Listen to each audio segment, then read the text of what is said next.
प्यारे बच्चों आज मैं आपको परिमिति, खुली आकृति, बंद आकृति के बारे में डिटेल से बताऊंगी। बच्चों अब मैं आपको खुली आकृति के बारे में बताने जा रही हूँ। खुली आकृति कहते किसे हैं? ऐसी आकृति जो एक बिंदु से शुरू होकर किसी अन्य बिंदु पर समाप्त होती है, उसे खुली आकृति कहते हैं। जैसे ये एक बिंदु है, ठीक है बच्चों, कह क्या रहा है?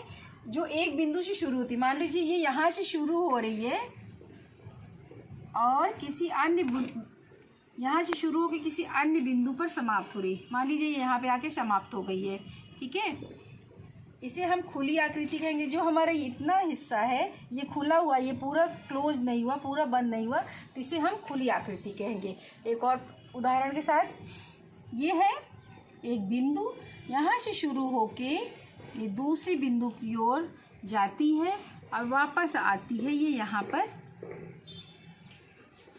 समाप्त हो रही है, ठीक है। यहाँ से शुरू होके ये घूम के ऐसे यहाँ पे समाप्त हो रही है, तो इसे हम खुली आकृति कहते हैं। अगर ये यहाँ पे आके, मान लीजिए यहाँ पे आके ये पूरा बंद हो जाती है, तो इसे हम बंद आकृति कहते हैं। उसके बारे में अभी मैं बता रही हूँ, पहले आप खुली आकृति के बारे में समझिए।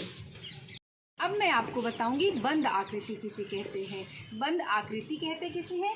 ऐसी आकृति जो एक बिंदु से शुरू होकर उसी बिंदु पर समाप्त होती है, उसे बंद आकृति कहते हैं। सबसे अच्छा आप समझेंगे कैसे? चित्र के द्वारा। तो मैं आपको एक चित्र बना के दिखा रही हूँ। मान लीजिए ये हमारी पहली बिंदु है, तो कह रहा है ऐसी आकृति जो एक बिंदु, ये एक बिंदु हो गया, एक बिंदु से शुरू होकर ये वापस उसी बिंदु पर समाप्त होती है, ठीक है। ये यहीं पर शुरू हुई और यहीं पे आके मिल गई, तो इसको हम कौन सी आकृति बोलते हैं? ये हमारी हो गई बंद आकृति। इसका कहीं से भी इसका मुंह खुला नहीं है, तो इसे हम कहेंगे बंद आकृति। जो अब ये दूसरा उदाहरण के साथ और अच्छे से आपको समझाने की मैं कोशिश करूंगी बंद आकृति के बारे में। तो मान लीजिए ये बिंदु है, ठीक है बच्चों, यहाँ से मैंने शुरू किया, ये फिर ये और गया, ये और आया और ये बंद हो गया, ठीक है। तो यहाँ पे देखिए हमने यहाँ से शुरू किया था, ये बनाया, उसके बाद ये बनाया, फिर ये बनाया, फिर वापस ऐसे आई, तो यहाँ पे हमारा पॉइंट हो गया। जहाँ से मैंने शुरू किया तो वहीं पे ख़त्म हुआ है, तो ये हमारी बंद आकृति हुई। ये कहीं से भी खुली हुई नहीं है, तो इसे हम बंद आकृति कहते हैं। मैं आपको गृह कार्य दे रही हूँ बच्चों, देखो, समझो और लिखो, ठीक है। तो अभी मैंने आपको खुली आकृति और बंद आकृति के बारे में बताया है। इसी से आधारित मैं आपको गृह कार्य दे रही हूँ। जैसे कि ये एक आकृति है, ठीक है। अब इस आकृति में आपको इसका नाम बताना है, ये खुली आकृति है कि बंद आकृति है। इसी प्रकार मैं आपको दूसरा दे रही हूँ।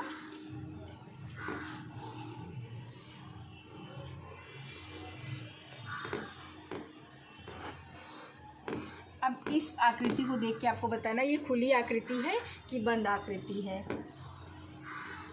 ये एक है दूसरा, इसको आपको देख के यह बताना है कि यह आकृति खुली है कि बंद है। इन तीनों को अच्छे से आप अपनी कॉपी में नोट करिएगा। बाय बाय बच्चों। अब मैं आपको कुछ और गृह कार्य दे रही हूँ। आपको यह देख के, इस आकृति को देख के यह बताना है कि यह खुली आकृति है कि बंद आकृति है, ठीक है। ध्यान से देखिए, मैंने आपको दोनों के बारे में बहुत अच्छे से बताया है, खुली आकृति और बंद आकृति के बारे में।